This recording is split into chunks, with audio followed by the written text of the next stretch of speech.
Hi everyone, this is Laura Cazell. I wanted to talk for a second about going back to work after shoulder surgery. This is my second surgery. I'm trying to do a better job chronicling what I've learned through these two experiences. The first time was normal, not COVID-19 related. This time, everyone's working at home because of the COVID situation. The first time, I actually stayed at home for 2 weeks. I may have done a little bit of work on the phone, and then had a friend drive me to work the third week, and then drove myself with the sling for 2 weeks because it was in my non-dominant arm, and I could use my right hand to drive, and I didn't have a lot of tricky driving to do. It was mostly highway. This time I'm at home, so I don't have to drive anywhere. And the question is, how soon after can you really work? So one thing you have to realize is that you should be prepared to have a stand-up desk. Why?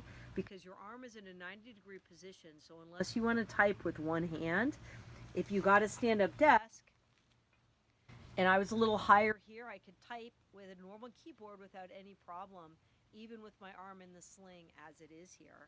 So get your stand up desk and just stand up. Um, I had my surgery on Friday. I took off uh, Saturday, Sunday, Monday. So on day 4, I went back to work today, but I had a little bit of trouble standing up the whole time. One, because I had my ice machine in the other room, so I took a couple breaks just to go get iced when it started getting sore.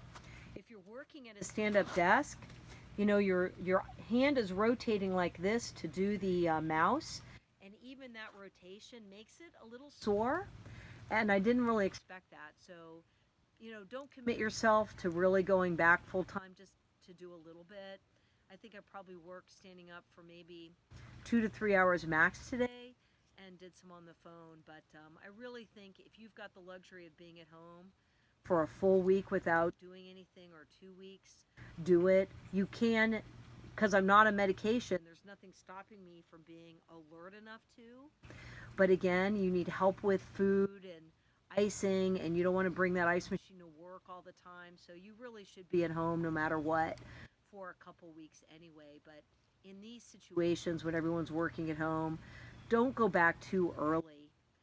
And again, maybe I'll regret going back day 4, but I'm only going to commit to a couple hours a day doing it now. So, the main thing you hear is you may not be covered by insurance for driving if you don't have both your arms, and that is a valid concern. You should check with your insurance company.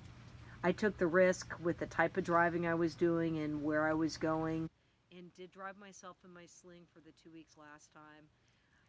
If you're worried about being jerked around and early on in your surgery, you should definitely not drive, okay? Because sharp motions hurt.